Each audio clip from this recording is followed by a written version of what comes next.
The Christmas tree at Rockefeller Center. It's hard to imagine a Christmas in New York without it. But like many Christmas traditions, the tree is a relative newcomer to the Christmas story. Only since the early 19th century has the decorated tree been an important part of the American Christmas celebration. Hello, I'm Harry Smith. Welcome to the History Channel. Christmas trees, candy canes, even Santa Claus seem like they've been around forever. But many of these Christmas traditions are surprisingly recent. Join us as we look back at how a holiday that started in pagan Rome became the centerpiece of the Christian year, and why this season is known as much for shopping as the birth of the Christ child. Stay with us for Christmas Unwrapped.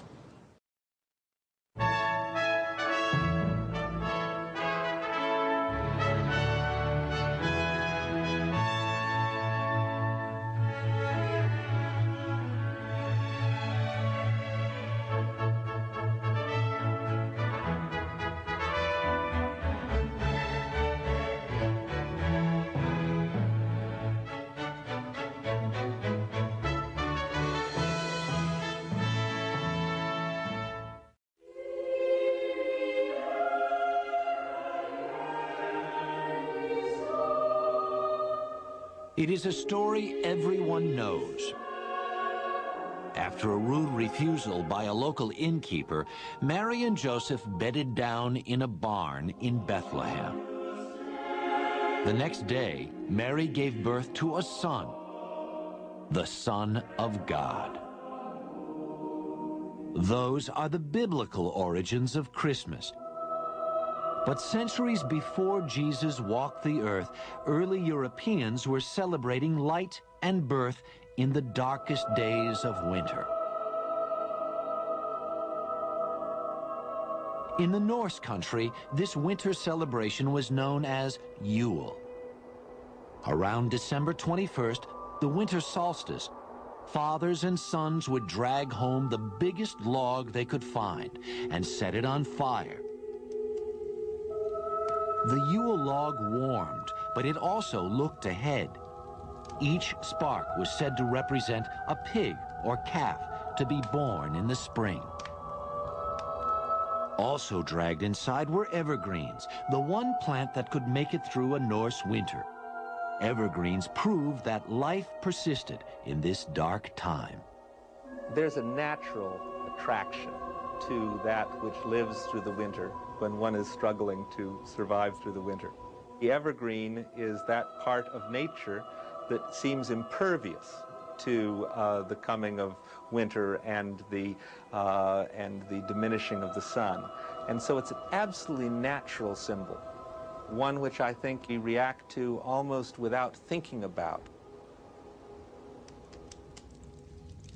For as long as the Yule log burned, about 12 days, feasting and revelry reigned supreme. In fact, this was one of the few times that meat was abundant, since cattle had just been slaughtered for the long winter. There is a necessity to kill most of the cattle, because you can't keep them alive over the winter when there's nothing to feed them on. You keep a few alive for breeding. But there is an opportunity for a great blowout, for a great feast. Time to party. The party raged inside in defiance of winter's deadly howl. There is a spooky feel about the northern Yuletide festivals. You may be all right there in the hall with the blazing fires, but outside there are demons, there are spirits. In Germany, the pagan god Odin lent his name to this midwinter holiday. Early Germans were terrified of Odin, whose nocturnal flights decided who would prosper or perish in the coming year. Later, we'd see another Christmas sky rider, Santa Claus.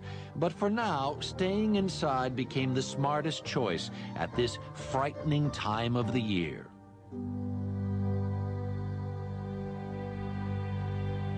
1,000 miles away in Rome, winter was less harrowing, but the December festivals were just as elaborate. 1 week before the winter solstice, Romans began celebrating Saturnalia, a month-long orgy of food and drink. Named for the god Saturn, which meant plenty, Rome's established order was turned on its head during this wild, delirious time. The Saturnalia celebrations were certainly times of revelry, of turning the social order upside down, of having the master pretend to be the slave and the slave pretend to be the master, sort of a time out of time in which one could celebrate a kind of disorder in the universe. One of the holiday's important feasts was Juvenalia, which celebrated the children of Rome. Although these early festivals are not necessarily about children particularly, though they are about fertility, children did have their particular place. The indulgence of children, of course, is very much a part of our modern Christmas, but it did have its place even in these ribald, drunken festivals that the Romans had. Among the upper classes in Rome, solstice celebrations were significantly more sober. Many influential Romans worshipped Mithra, the god of the unconquerable sun. To this small but powerful sect, the birthday of Mithra was the holiest day of the year. December 25th was the winter solstice in that part of the world, and it was also understood to be the birthday of the sun god, Mithra. And Mithra was said to be born from a rock. Shepherds came to worship him as he was an infant god born out in that pastoral place in the fields. And many of those stories, of course, have come into Christian tradition. While Romans were worshiping the sun god, a new religion was taking hold throughout the empire. At first, Christians didn't celebrate the birth of Christ. His resurrection was the essential fact of the new religion. By the 4th century, however, the question of the holy birth became impossible to ignore. For Christians, the fact of his birth was settled, but the date remained a mystery. The Bible doesn't mention exactly when Christ was born, but certain facts suggest it probably was not in December. So if you're going to sort through the runes of the scriptures, Jesus was probably born in the spring. If the shepherds are out in the fields watching their flock by night, we're not talking about one of the cold spells at the heart of winter.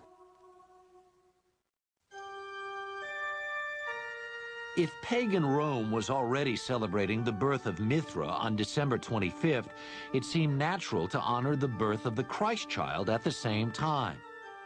By the 4th century, the church made it official. December 25th was declared the feast day of the Nativity. But of course, it's a very short step from the feast day of the risen sun, S-U-N, to the feast day of the risen sun, S-O-N. So in a sense, it's a very good choice, and the symbolism is there because, the feast day of the unconquered sun was about fertility, about birth, and so obviously is the Christian Christmas. The church knew it could not outlaw the pagan traditions of Christmas, so it set out to adopt them.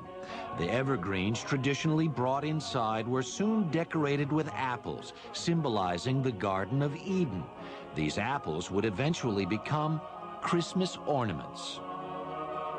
And holly, a traditional midwinter decoration, was recast to represent Christ's crown of thorns.